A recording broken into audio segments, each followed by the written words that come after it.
The last summer shanty of the winter, I guess, is what I have there, Mr. Neal. Welcome to Friday Night FCS, everybody. Our chilled, relaxed version of FCS football talk live streams. Think of yourself sitting around the campfire, having some beers, BSing about FCS football. No format, no template. Your guys' comments, your interaction. Kyler, me, and maybe some fans hopping on just for some fun. Mr. Neal, holy moly, what a setup. You are looking fine, my man. Not just you, Stop but it. everything around you. What is going on over there? Well, I was sober for a day and decided I could make myself useful. So that's about all that happened. I decided it was probably tiring for a lot of people staring at a bull's head and a painting of Las Vegas that I watched this dude painting this whole picture of the Las Vegas Strip in a matter of like 10 seconds. So I was like, I'm drunk. I'll go buy that. So I figured might as well spice things up, maybe create a little podcast studio vibe instead of just I'm sitting in front of my desktop, having a stupid webcam, and you're looking at a TV, a bull helmet, and a shitty painting. It looks good. The mask that you have from Eastern is definitely my favorite, and the Seattle Supersonics is super cool. Yeah, I got quite a bit of things here. We got Ken Griffey Jr., Michael Jordan, because they're the two GOATs, a little bit of Larry Bird, some Cooper Kupp stuff. Best receiver in the NFL. I mean, the stats speak for itself, right? But yeah, I figured we'll do a little changing. This is only halfway done. I'm still missing this beautiful section of foam. It's coming from Amazon. But yeah, man, I figured it was time for a change. If we're starting to get over, 2,000 views across the board on all of our podcasts, we might as well do something a little bit better. Hey, if the fans are crawling to us, we might as well listen to them, right? I like might this. As well. I am in my standard linen closet studios up here in small town North Dakota. But it sounds amazing in your linen closet. Linen closet. In my linen closet, I have my Idaho Vandals gear rocking. I'm rocking Solid. the James Madison Duke hat that Lawrence gave me. That was part of a bet, actually. It's part of a bet in Frisco. Him and I each brought a hat. Winner of the championship in 2019 had to wear the other person's hat, but we still exchanged them, which was cool. So, are we doing any bets for Frisco this year?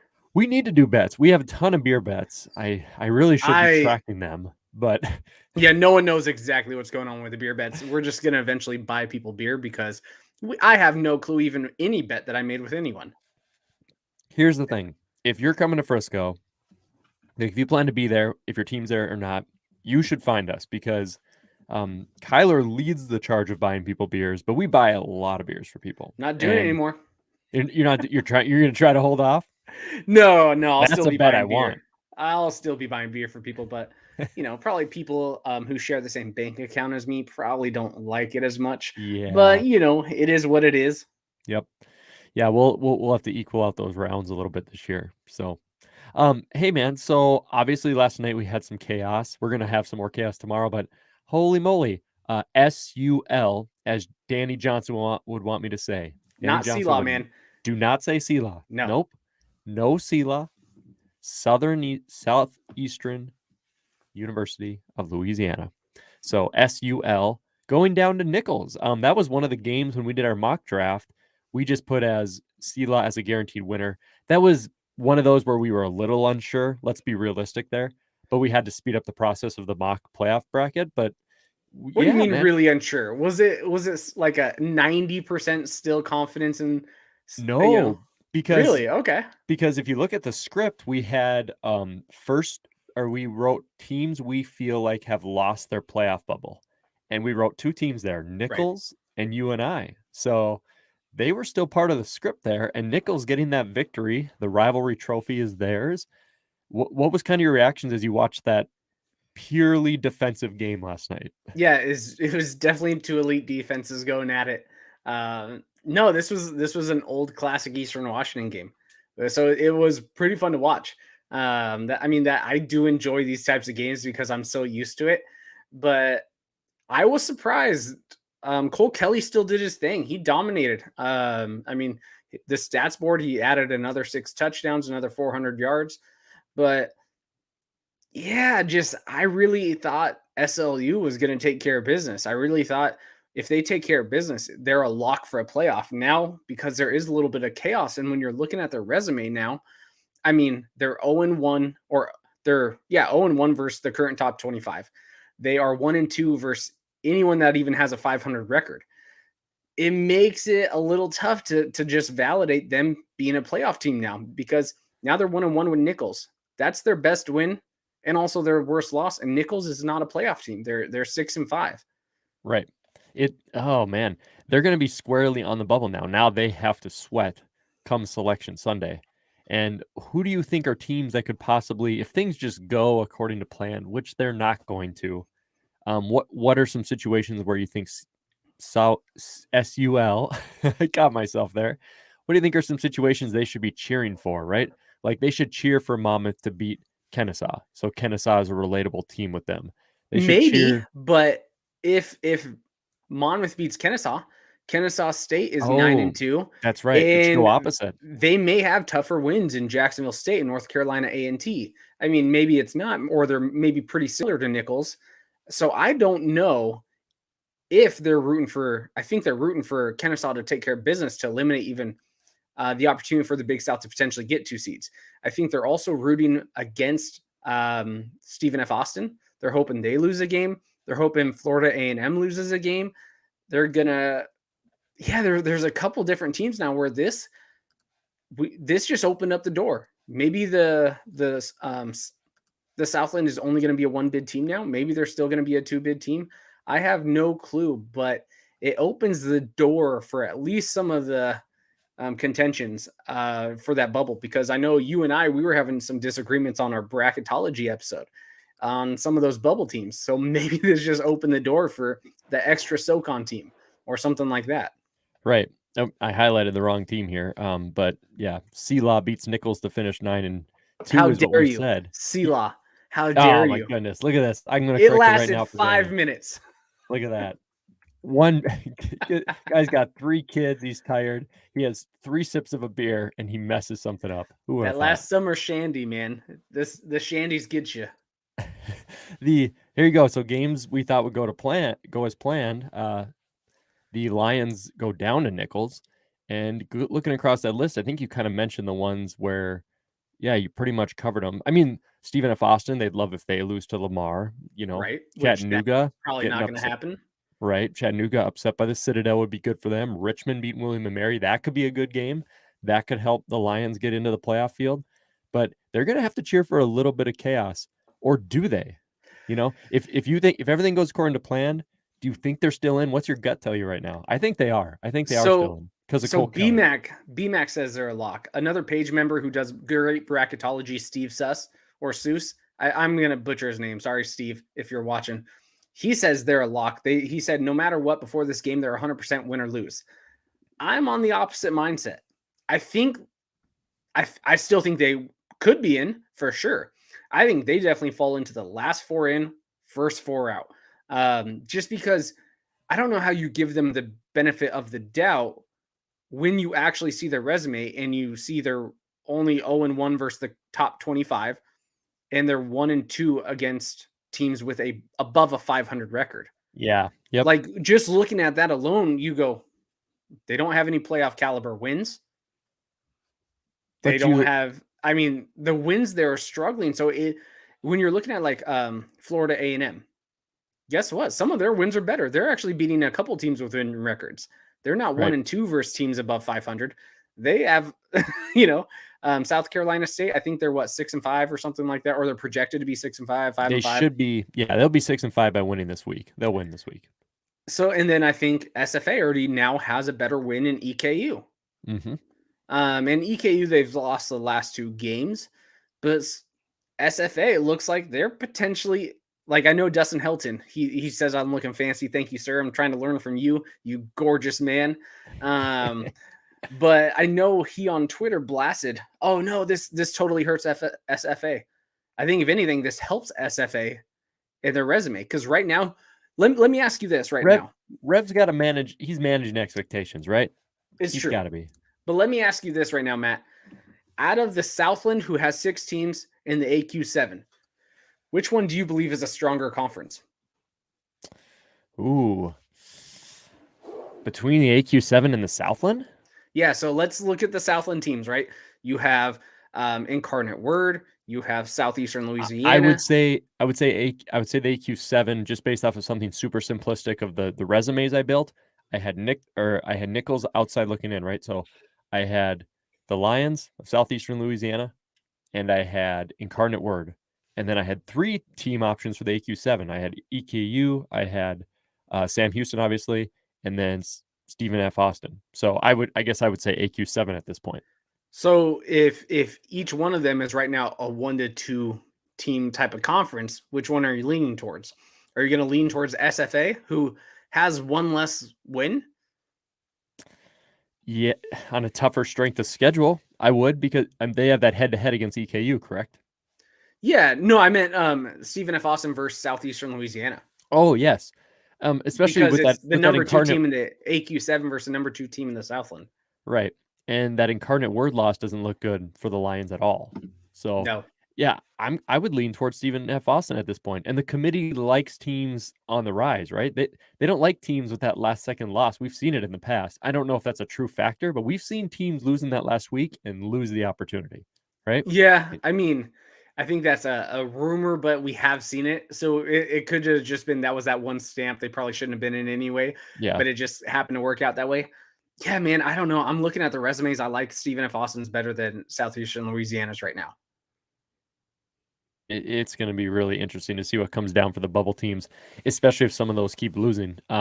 Hey, I thought something would be fun, man. I thought what would be fun is if we look back. A lot of people keep talking about seeds, and this year especially, they keep talking about the big 3, which right now this is bound to change with James Madison leaving. They like talking about the seeds with how many Big Sky, how many Missouri Valley, how many CAA, and will anybody besides like the Power 3 step into the seeds? And we think there's a few options. I thought it would be fun if we actually kind of look back a little bit with the last 5 years of brackets to kind of just maybe go down a memory lane a little bit, but also take a look at some historical evidence, right? Pull them up, baby. Yeah, if you're willing to go down this path with me a little bit. Let me extend my screen a little bit because that is a brutal. Yep. Okay, there we go. I can see stuff now. So if you look at 2015, so we're going to ignore the spring season because it was a different format, but 2015 right there, let's always take Sam Houston as an outlier, okay? Let's count them as part of the big 3 because they're freakish. But you look right here into 2015, and Charleston Southern right here, and I already clicked into them pre-show, but they had lost 2 FBS opponents here with Troy and Alabama. Besides that, looks like North Greenville was D2, but then they beat the rest of their games to go undefeated in the regular season. But also let's also keep in mind right there, they beat the number 2 team in the country on that resume. They beat Coastal Carolina, who is ranked number 2. That's true. That's going to be the kicker. Do they have ranked wins if they're not a part of the big 3, right? Beating the number 2 team in the country and going undefeated versus the FCS, that is massive. And I think that speaks to strength of schedule and other things, though, too, because with that win, they still got the 8 seed, like last second, with no FCS losses. And look at that. I mean, Coastal Carolina is an actual playoff team, that bracket. Of course, they lost to the Citadel that year, in which, Charleston Southern played the Citadel the next week. But, yeah, you beat what was ranked as – can we click on Coastal Carolina's? Yep. I just want to look at that real quick to see. Absolutely. Because, of course, they were the number 2 team, but how many games did they fall apart at the end? They literally only won Liberty. One. No, they beat Liberty. That would be or November 19th. No. Yeah. Okay. So they lost right at the end. Yep. So okay. So that probably made you're probably looking at Coastal Carolina as maybe they would have been the 8 seed. Charleston Southern would have been the 7, but they lost at the very end to kind of because look at that. They were still number 4 in the nation. Yep. And then they dropped all the way to 10. Jeez. Number 4 in the stats poll, and then they weren't even ranked, which means kind of emphasizes our point of don't focus on the stat poll when you go into these things. Yeah, that's 100%. McNeese, another example here. We already talked about them on the page quite a bit, but look at this McNeese 2015. This game is canceled against LSU, so they don't play this FBS game, and then they completely run the table in the Southland. They beat number 7 Sam Houston State, number 20 Southeastern Louisiana, and beat a bunch of other teams, a few Mississippi College of D2. But with that, they end up as the 4 seed, and they're the 4 seed behind a 1-loss FBS Jacksonville State, North Dakota State and Illinois State, who each had 2 losses. North Dakota State had 2 FCS losses, and McNeese still dropped beneath them. Now that paid out because the committee made the right call, as you see the championship, but it really speaks to we could be looking at some teams really struggling to get that seed at 10-1. Well, or, you know. And you see Portland State, they didn't even win the Big Sky that year. And they got a 6 seed. Now they did have 2 FBS wins, so that's kind of the difference. Yeah. No one ever has that. They had Washington State and North Texas that they beat 66-7.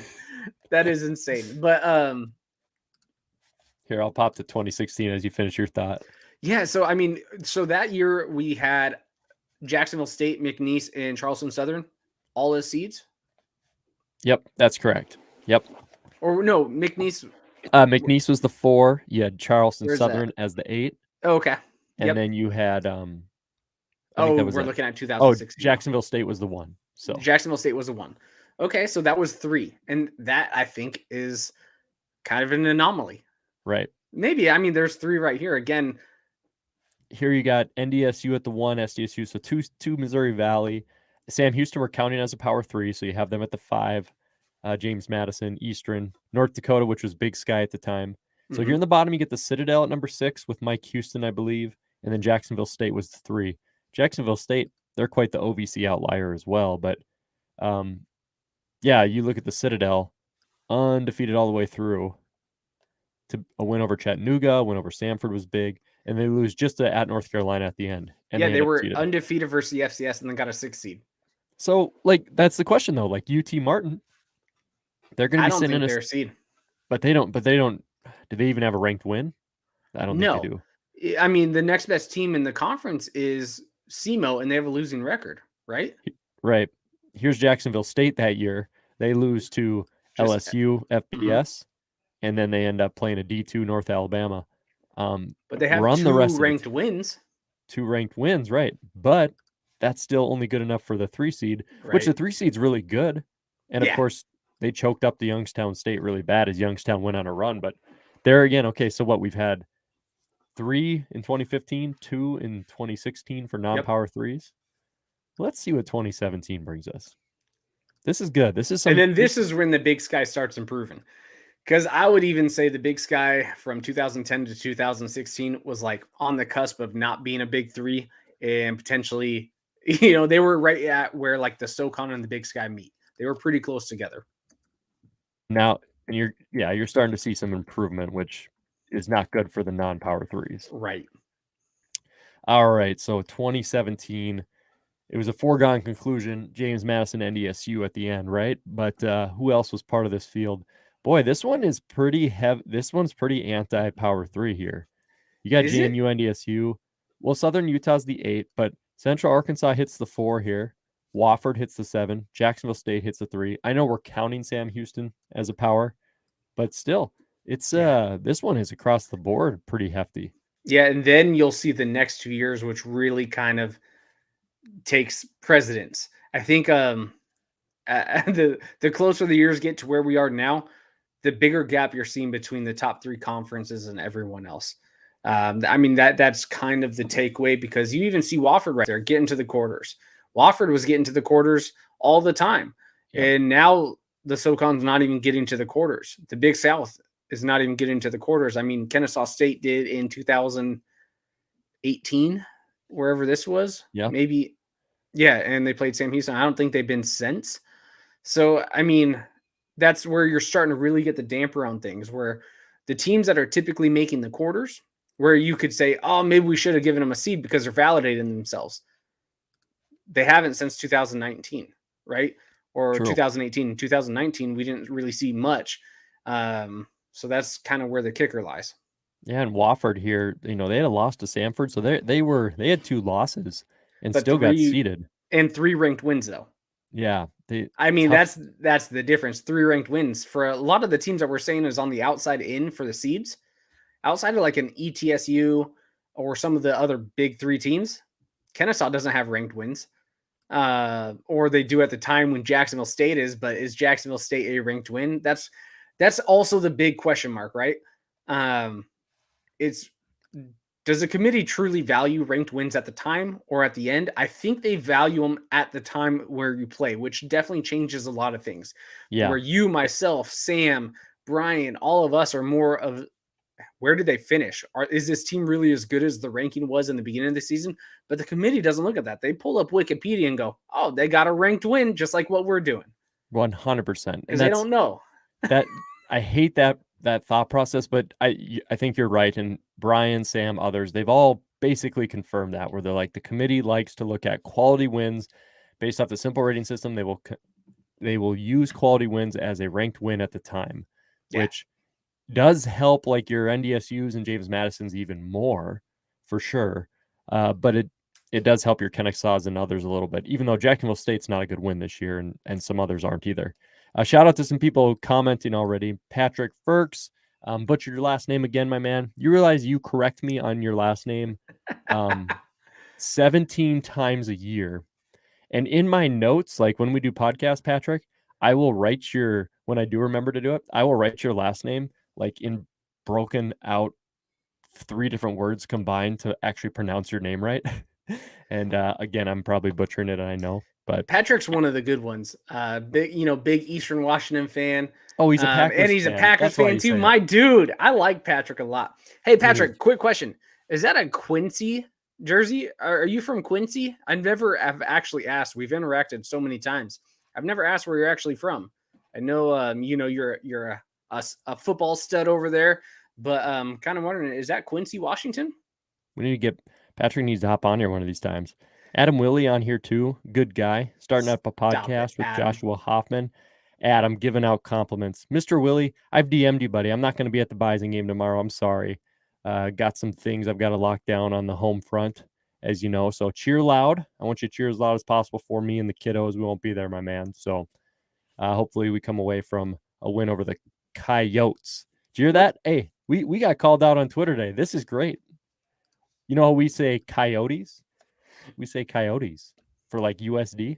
I got to pull this up. Yep. One of the best South Dakota State fans out there. She's amazing. I'm going to show you this. I think it's everyone in the Dakotas just like doesn't either know how to spell or know how to pronounce things. Bison, coyotes. Like, come on, man. It's a bison and it's a coyote. It's a Dakota thing, your hot dish thing. This is hot dish all over again, but with real words. This is Madison. Madison's amazing. We interact with her on Twitter, or I interact with her Twitter a lot. She's actually a South Dakota State fan. So here you go. I'm going to pull up. You guys follow Madison. Follow Madison on Twitter. Pull up her Twitter. Let's give her a little bit of a... Here's Madison. There you go. She's amazing. She was a former Rabbit Den SDSU president here. Solid. Big 605 Hog fan. She's awesome. She's amazing. I'm pretty sure she did some Snapchat stories on the FCS Fans Nation page as well. So I love it. That first tweet. If you guys say coyotes wrong one more time, I'm finishing this podcast. Coyotes? You guys coyotes or coyotes? Yeah, coyotes, because like they nickname themselves the Yotes. So coyotes. Yep. South Dakota Coyotes is kind of how they want to say it. Oh, Madison, you're awesome. Thank you so much. Follow Madison, guys. If it's positive, if it's negative, if it's like trolling a little bit, I'm a fan. For sure, we love it. And actually, you know what? While we're here, missed a notification here. Look, we got called a hack by the Rev. Bunch of hacks. Look at this. This is what we do on our page. Retweet, heart. Boom. Be careful. You might see some DMs that are gonna cancel us. Yeah, I know all that dirty talk between people. Hey, if anyone's watching, what are some questions you want us to focus on, right? Put all the 6-win big. I don't know about 6 wins, man. I really don't. This is a year where I think even at 7 wins, you're not safe out of the big 3 because the field is so much better overall. Like we're arguing about a 8-3 Southeastern Louisiana team. We're arguing about a 9-2 Florida A&M team. I personally think over a 6-win team, even some of the 7-win teams, you're going to get a bid if you have 9 wins. That's the big difference You can kind of talk about strength of schedule and stuff like that when it's 1 win apart, right? I mean, that's kind of my kicker. If it's 1 win apart, but if it's 2 wins apart, 2 wins is 2 wins.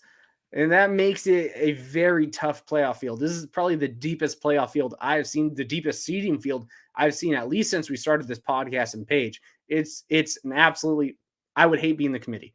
I'll just say that. I would hate being the committee this year. Also, because I would not rank North Dakota State just because I wouldn't want to. So, I'm not I'm an Idaho. I'm an Idaho James Madison fan, so I don't care what I would rank Idaho. Idaho would get in my playoffs because they got a sweet new arena. And that's about it. The Vandals. I mean, you have examples where the CAA got some 6-win teams in, and then they got slaughtered, and that's not a good look. And then you have a Western Illinois back in the day that had 6 wins and killed an auto bid and then lost the next week, but was competitive. So I don't know. I think I would agree with you, TND. I think you could. It depends on the bubble and it's circumstantial, but man, 6 wins and getting in, come on. You're telling me there's not a team that, even in a weaker conference, at 8 wins, that's going to be more justified. I tend to kind of skirt a little bit at 6 wins as well. And it kind of emphasizes Kyler's point, which is the playoff field's too big in general.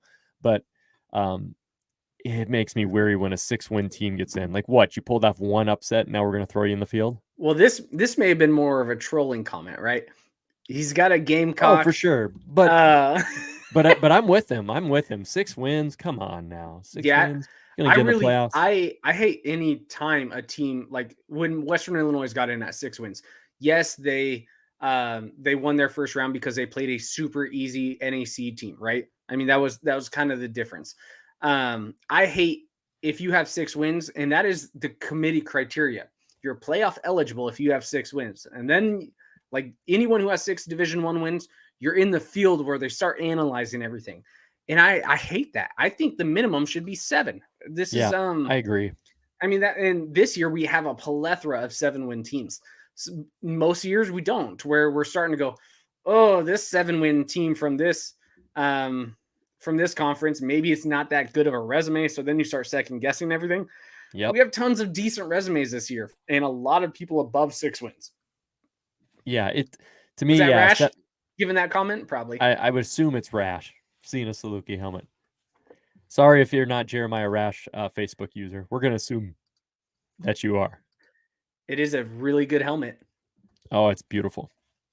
Yeah, Adam Willie makes this point. If SDSU loses to UND tomorrow, are they still in the playoffs or on the right edge? And then he goes on to say, because the loss will put them at 61 wins, similar to what Kyler said, 6 Division I wins makes you eligible. You're eligible to be in the playoffs at 6. And a lot of the pundits, the big guys, the Bryans, the BMACs, the Craig Haleys, the Sams, they believe SDSU is already in. They think they could lose tomorrow and get in, which if you're outside of the Power 3, you have to be just pissed when you hear that. Wait, okay, so you beat North Dakota State, your rival, who you have a lot of success with, and then you lose 3 straight games. And because you beat Colorado State and beat your rival, you get into the playoffs at 6 wins. You have got to just be furious if that occurs, which I think it might. Actually, you know what? I'm going to be edgy here. If SDSU loses, I don't think they get in. I think they're going to get left out. I think they're going to get left out at 6 wins. As a Big 3 guy, if they get in at 6 Division I wins because they have that Lindenwood, right? They played Lindenwood. Yeah. Okay, it was Lindenwood. I don't think they deserve to get in. That's just my opinion. And of course, most people are going to say, they have a very strong strength of schedule. They do. You got to win the games. I hate any team with 6 Division I wins getting into the postseason.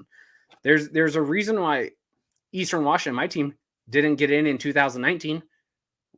We were 7 wins.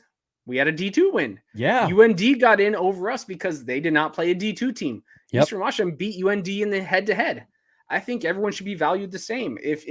I hate that 6-win rule because it's an 11-game season.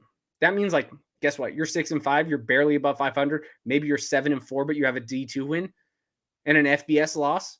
Stop scheduling those. Stop something that will make D2 teams. Stop. Yeah. That's on you guys. And guess what? My team does it all the time. So I hate it. And guess what? If we are out of the playoffs because we are 7-4 and we have a D2 win, that's on us. Right.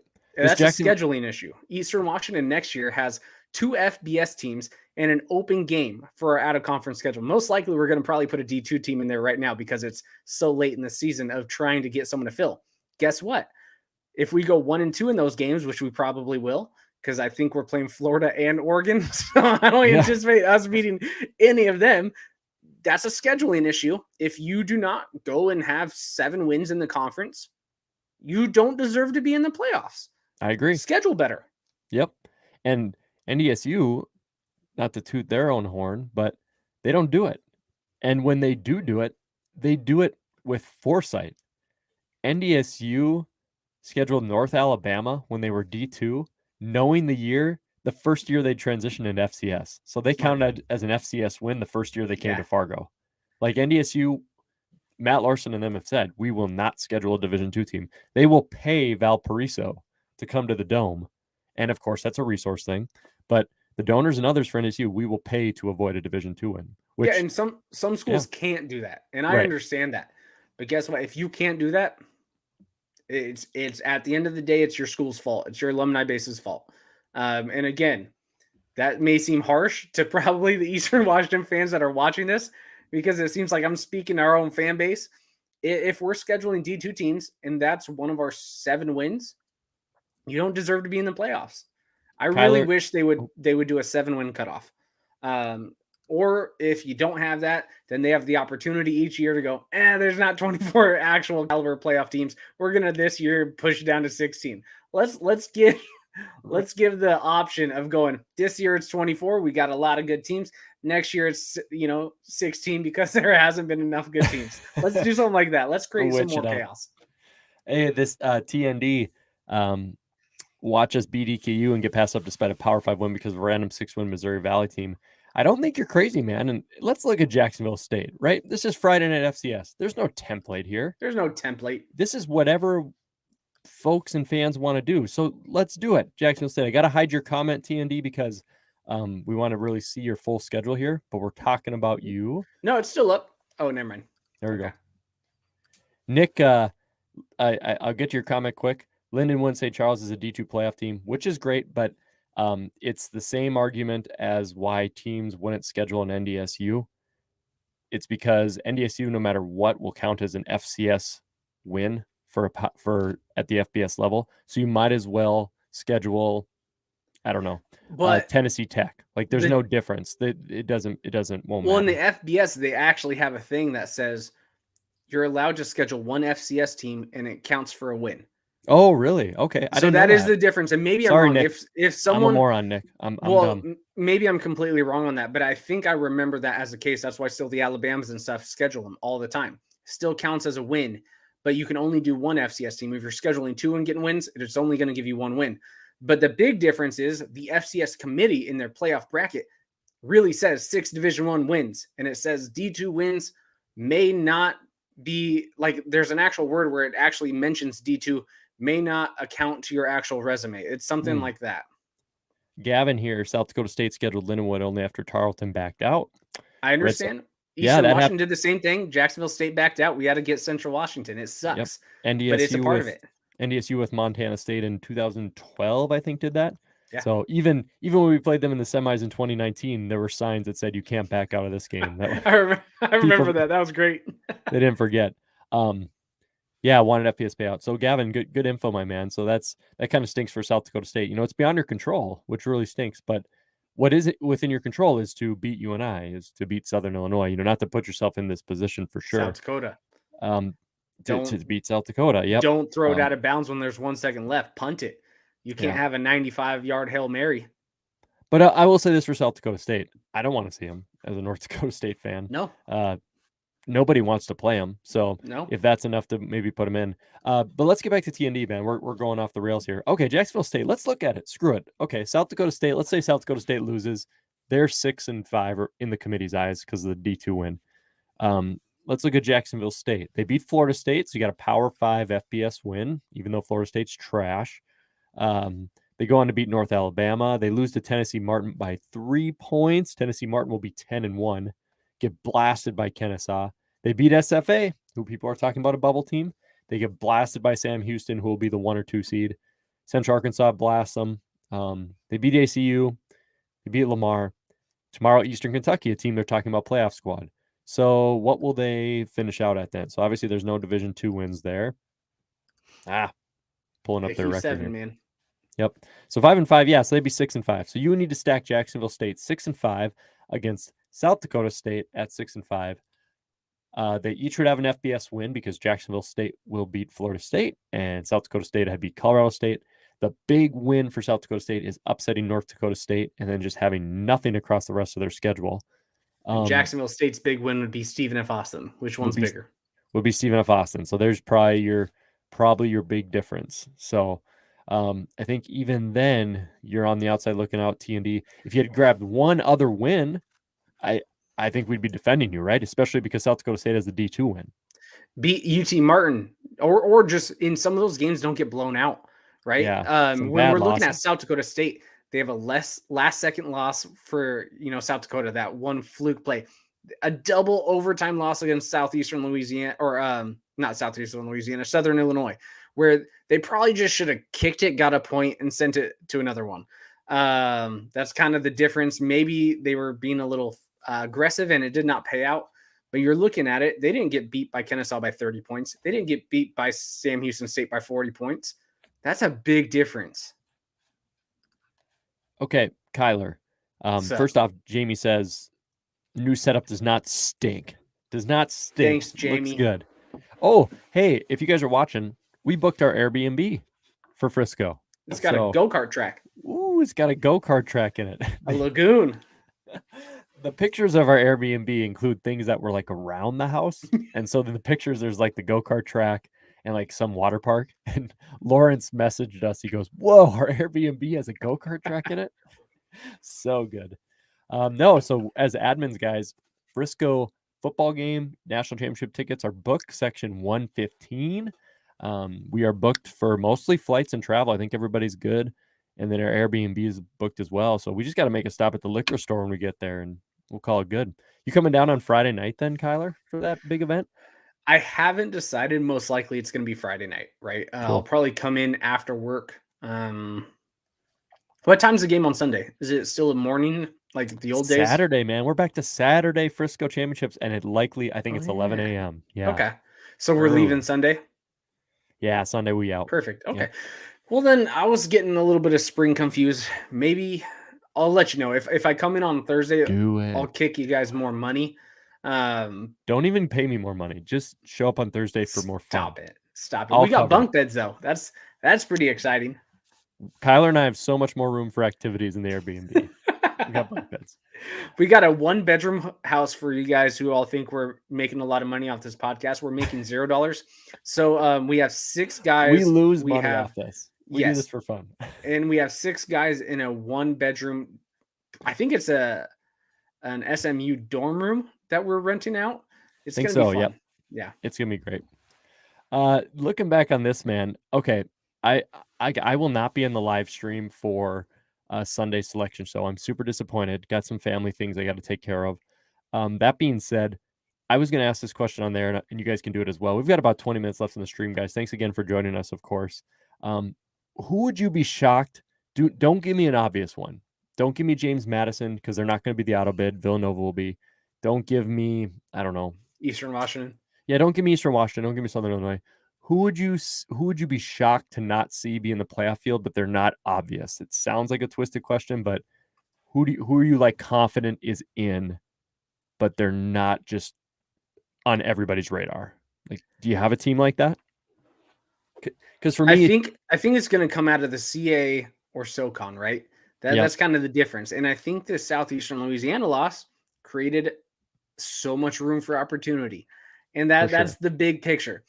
Now, Rhode Island, when a lot of people were giving me crap on our bracketology, well, if they beat Elon and they're 8-3 with a UMass win, they're going to jump Southeastern Louisiana. If you're looking at who'd you pick, Chattanooga?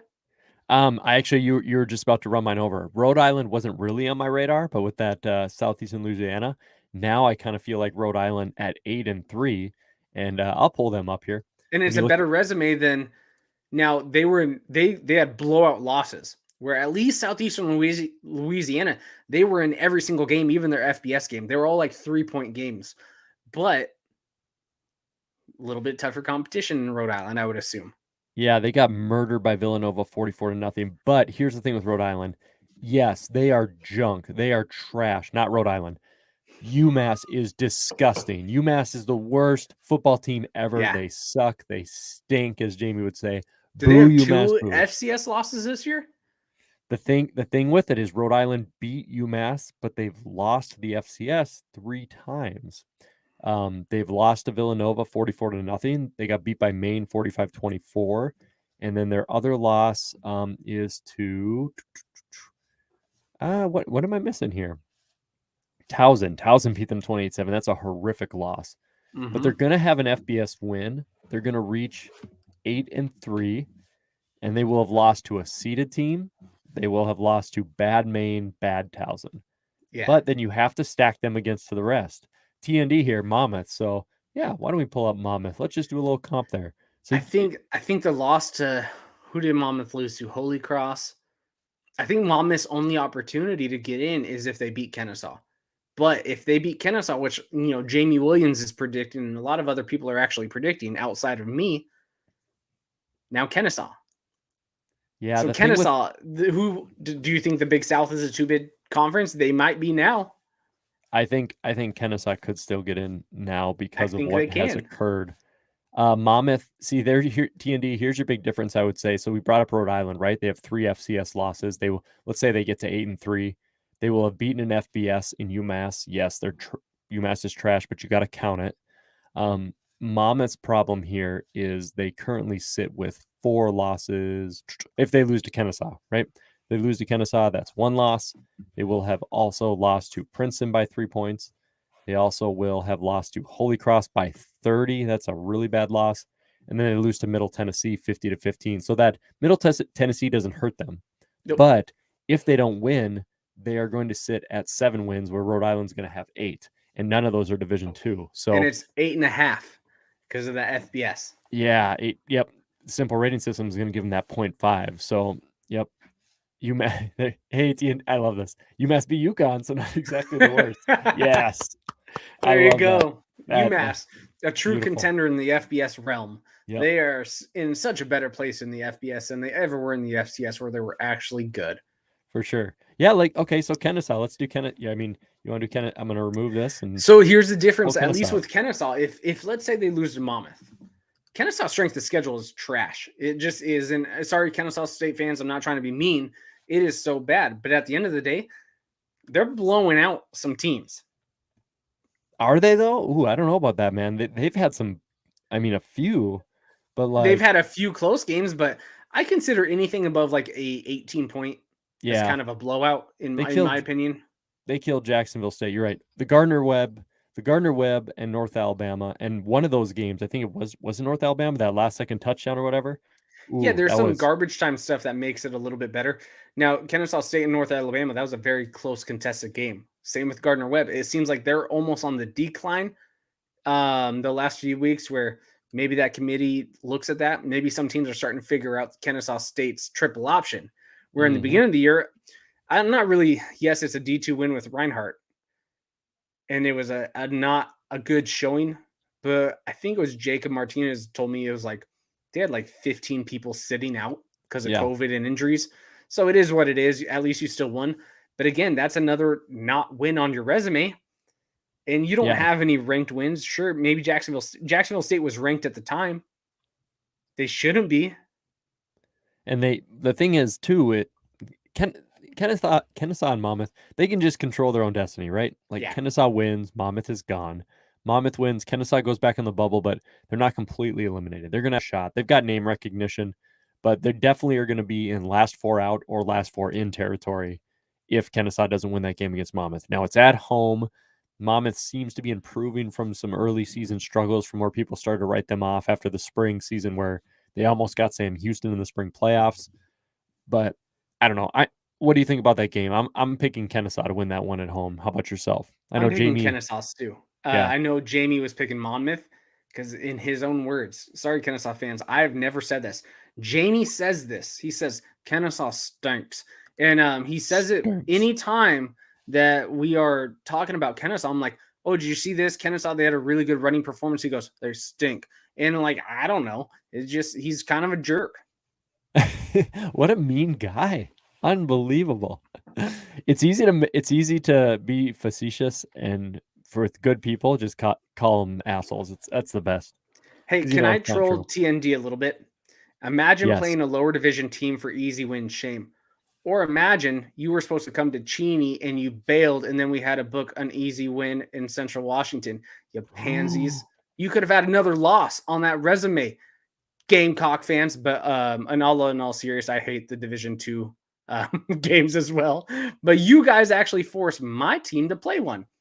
So, Yeah. so shame on you for making fun of other people, playing lower division teams just because I'm still petty about memes. Savage memes everywhere.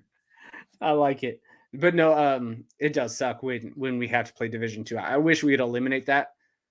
I really do. Yeah, the Division II thing, it is what it is. It's a product of the system, right? You've got to fill the schedule, and sometimes the options just aren't out there. An FBS game doesn't want to pay you, and you're kind of SOL at that point. Can I ask you a question? Yeah, man, hit me. Okay, this is gonna be like an example of a last four in, and let's say you can pick one of the last four in. Ooh, yes, let's do this. This is where it's gonna get interesting. For this hypothetical, Monmouth beats Kennesaw. Okay. So again, we just both said we believe Kennesaw State's going to win. But for this hypothetical, Monmouth beats Kennesaw. Okay. The last four in, and you can only pick one. Southeastern Louisiana, Kennesaw, Stephen F. Austin, Florida A&M. All right, hold on. Give me 1 second. Because the difference is you're also not going to see. Give me those teams again. Florida A&M. Kennesaw lost, right? So Kennesaw just lost to Monmouth in this example. Okay. So they just lost to Monmouth in this example. Then Stephen F. Austin, sure, they win. They win this weekend, which puts them in the bubble. Florida A&M wins this weekend, puts them in the bubble. And then Southeastern Louisiana, they just lost, which puts them kind of in the bubble. Out of those four teams, which one do you think has a playoff resume? Southeastern Louisiana is 8-3 then. Yep. Let's see FCS where Matt lost to Incarnate Word and Nichols. Here we go. Here it comes. Oh, I'm so glad I did this research. People are like, wow, this dude's a nerd. They're Look like, at him doing all this. Look at this. Okay, this here we go. Look at that. bracketology episode. Matt Frazee did so much of the work for all of us to where we just had to look at it and go, all right. And then we disagreed a little bit. But Matt Frazee did all the work for all of us. Oh, you're so kind. It'll pay off. Okay, so Stephen F. Austin, Kennesaw, Southeast Louisiana, and I get to pick one of these teams. I only get one. Just one. Alrighty, well, going down the line here, if the Massey strength of schedules hypothetically are the same, it looks like Southeastern Louisiana has the toughest strength of schedule, 55th, and then you've got a pretty big drop off. But that will change because Monmouth is playing Kennesaw. Maybe that's going to strengthen a little bit. Who is Florida A&M playing? Bethune-Cookman, I think. Okay, and then who's Stephen F. Austin playing? They're playing Lamar. EKU, right? I thought they just beat EKU. Yeah, yep. Okay, yep. So if they're playing Lamar, that strength of schedule is going to go down a little bit, which means they're probably all fairly similar. We'll give it 10-point bumps. Okay. We'll do 5 points for a bad team. So we'll go 83. 83rd. Whoop. Kennesaw, maybe 84. We'll bump them to 80. I would say with Southeastern Louisiana, only bump them down 2.5 or 3 because Nichols isn't horrible. And Florida A&M, we'll put them up 110. All right. So looking at this, obviously strength of schedule is a win for these guys. Big win there for the Massey rating. Mm-hmm. For our wins, Kennesaw, I have no quality top 25s. For Stephen F. Austin, I have a quality win over Eastern Kentucky. None there. No. No top 25 quality wins there. Nope. So Stephen F. Austin, good job. Eastern Kentucky, if I view them as a top win, right? What's Eastern Kentucky's record right now? Because they're on a downward trot. That's true. Yep. They're out of the top 25. Oh my goodness. So FBS loss. So these guys had FBS loss here, FBS loss, FBS loss, all FBS losses across the board. 1 point loss to Jackson State. Which Jackson State is ranked right around the top 10, right? They're They pretty are, close. Yep. These guys, they're actually 8-2 in their eyes. 8-1 actually. Florida A&M's at 8-1 in their eyes. Yeah. Because FBS loss, that drops that. V2 win. 8-1. Oh man. The strength of schedules are all really bad for them. These guys get a little bit of a bump. Yeah, Southeastern Louisiana strength of schedule is not horrible, but also they lost in 2 of the good 3 teams that they played, right? Because they played Nichols twice. This is horrendous. Didn't show up well. I'm gonna knock out. It sounds crazy. I think I would take Florida A&M, even with this. I think I would. 8-1 would be their overall. Now they'd have the same amount of wins as Southeastern Louisiana. Same amount of wins, right?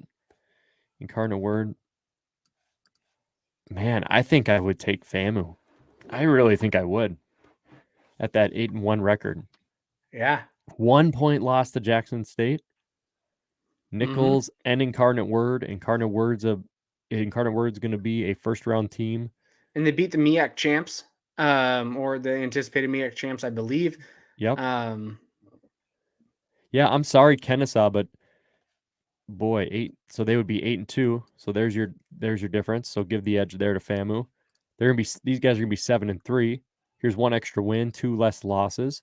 Yeah, the strength of schedule is 110th and 83rd, but is a 20-point strength of schedule that massive? No, this strength of schedule is bad. This is bad. But now also let's think of this, because right now I'm going to throw another curveball because I just want to see where your head's at, because this is the difference. The committee is going to be doing all of this arguments. Okay. Florida A&M is technically the 3rd place team in the SWAC because they have the 2 different divisions, right? Right. Of course, Florida A&M, if they were on the opposite side of Jackson State and maybe they played, I think it's Prairie View who's in the lead over there, maybe that they're better than Prairie View, to where maybe they should be playing in the Celebration Bowl, but guess what? They're on the same side as Jackson State. But they're the 3rd place team. Southeastern Louisiana, 2nd place team in the Southland. Kennesaw, 2nd place team in the Big South. Stephen F. Austin, 2nd place team in the AQ7. What do you do now? I know I just threw you another curveball when you're looking at placements. Right. Ooh.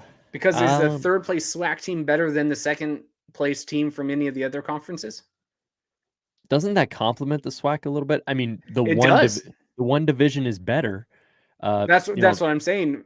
Would the SWAC be considered that much better than the other conferences? Okay, so Kennesaw State, who they played this year, Big South is.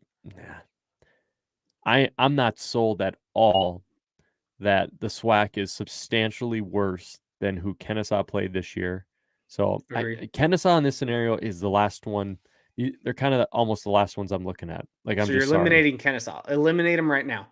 Kennesaw to me is gone here, this scenario, just because the one big chance you had there to beat Monmouth, the rest of your wins, nothing too crazy. And Kennesaw fans, if you're watching this, remember, if you beat Monmouth, nothing matters. And Matt and I both have you beating Monmouth. This is all a hypothetical play and to try and see where maybe the committee starts gauging things. Yep. And because the bubble's so tight. Right. Would FAMU beat Sam Houston? No. Would they beat Jacksonville State? I have no clue. Maybe. But at the end of the day, 83rd strength of schedule for Stephen F. Austin, which is worse than Kennesaw's, and they did not beat their 2 big ones and a D2 win. So they're 7-3 in the committee's eyes, 1 less win, and they are the 3rd best team in there, right? Stephen F. Austin would be 2nd best team in the AQ7. Yep. I don't know if being number 2 in the AQ7 and number 3 in the SWAC means anything to me. And number 3 in the SWAC, especially because it's just 2 different divisions, right? Correct. 2 different divisions. Number 2 and 3 in the SWAC is a bad take almost, because really they're number 2. They just happen to be in the same division of Jackson State, who they lost by 1. Agree. So I totally agree with that. the real debate then comes down to this. It's right here. It's Southeastern Louisiana or Florida A&M. Who are you going to put in? And Florida A&M is going to get to 9-2 to be 8-1, and these guys are going to be 8-3 in the committee's eyes. Talking. I would personally put Florida A&M right now because of this loss over Southeastern Louisiana. I think so. I mean, that strength of schedule is obviously tougher, but it's not like did Southeastern Louisiana kill Nichols the first time they played them? I don't think they did they? Can you pull it up? Because I don't recall. I know they've been in close games, like in all of their losses, super close games. But again, so was Florida A&M. They beat Nichols 58-48 on October 9th, so 10-point win. 3-point loss to Incarnate Word. They had an opportunity to win each of these last games. 3-point win to McNeese. Okay, let's two 3-point wins to McNeese. They beat me twice by 3 points. And if I go to FAMU, man, like they have some close wins too. They have some close wins on their schedule here. Yeah, against not great teams. Boy, it becomes a coin flip. But okay, now if it's between those two, now we're gonna add a couple more teams in there because now now you have, let's say, who are the 4 CAA teams? We had Rhode Island, obviously Villanova, James Madison. Those are locks. William and Mary is like that outside looking in. Now, William and Mary, Rhode Island, and also let's look at the 2 Socon teams who are potentially getting in. A Chattanooga or a Mercer or a VMI out of these. I mean, this is really your bubble is what I'm thinking. Right. All of these teams that we're mentioning, I think this is your bubble in general. And this loss with Southeastern Louisiana just opened the door. It did, right? This is the total opening for all these teams. This is just huge. And we could see more, right?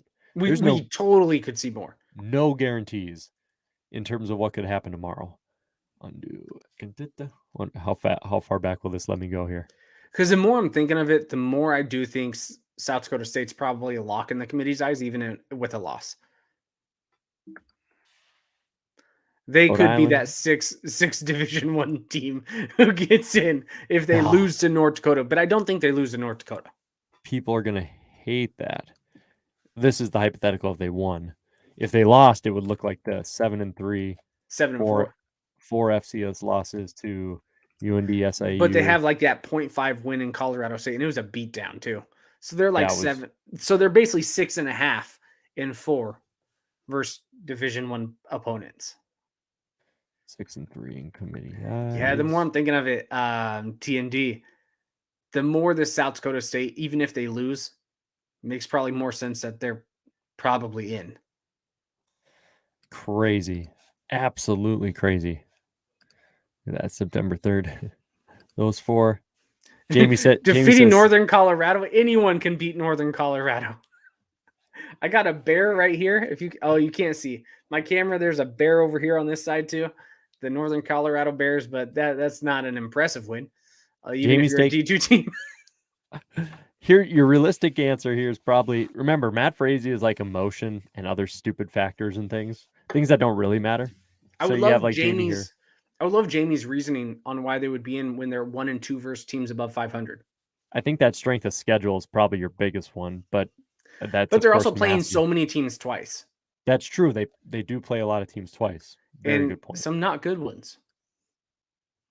When you're 0-1 versus the current top 25 and 1-2 versus teams above 500, that means you're not even close to beating teams that are playoff teams. I mean, you are close when you watch the games. They were such competitive, good games where Southeastern Louisiana, they had a shot to win in every single one of those games at the very end, and they just didn't.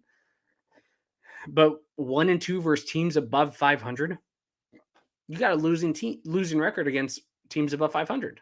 That hurts. Yeah, it's hard to justify those things for sure. Total defense here, man. Look at this here. Bum, bum, bum, bum. Look at these guys. They'll say, "What about the strength of competition?" But I was looking through some of this stuff today, and I just wanted to share it. Look at FAMU. Yeah, they're up there. See, total defense right there. Look at it. I put Florida A&M in over Southeastern Louisiana right now. Team sacks. There you go. Florida A&M. All right, Yep. yeah, total offense. Let's. This is where it changes a little bit because now Southeastern Louisiana is right up there. Yep. FAMU, where are you guys at? We should have them 40. play for a playing game. Oh, that'd be awesome. As if we Because need to expand Southeastern anymore. Louisiana's total defense is at the very bottom. Their passing defense is like 121 out of 123. It's horrific. They would make Zeb Nolan in a Bison uniform look like Tom Brady. I said in a Bison uniform, not South Carolina. Right? True. Oh my goodness. Dude, it's going to be so much fun. The final plugs and promos we'll give as we kind of roll out here, guys, is on Sunday at 11:15 Central, and that would be 12:15 Eastern. Kyler, Jamie, and Chris Hammond will be live here at this exact spot where you guys are watching us right now, and we are going to have the actual selection committee show right where you're seeing the website right now. We will have the committee show pulled up so you can watch it live with us. Your comments will be showed on the screen. Your interaction will be involved. We will answer your questions. After the field is set, the ESPN will go away and we will just start answering your guys' questions as part of the weekly podcast. So if you want to know who do you think could win the first upset, did the committee get it right? All those questions, we'll answer them for you up to about 12:45 Central, 1:45 Eastern. So about an hour and a half episode we're going to do for you guys, and you'll get that live reaction to the seeds and everything else. We did it in the spring. It was a lot of fun. So make sure that you are subscribed to our YouTube, you're on our Facebook, Twitter. You guys are here somehow on one of those platforms. But just make sure you got your alarm set 11:15 Central, so you got a nice 20-minute buffer there for some pre-discussion. And Kyler, Chris, and Jamie are going to take you guys through the selection committee. So Kyler, that has to be one of our most favorite episodes. You got to be pumped for that, right, my man? Oh, it's such a good time. I remember last year, the just reactions, like when a couple of the teams got a seed, when we were kind of hesitant, we're like, I don't know if the committee is going to value this, but they should.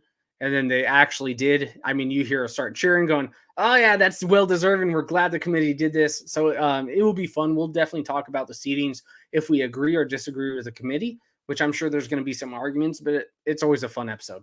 Yeah, it's going to be a ton of fun. The big thing with it is it's very interactive, and you're going to actually be listening to some folks like ourselves who we don't have all the answers, guys, but we certainly know more than the ESPN folks who are just being paid to sit there and to exist, basically.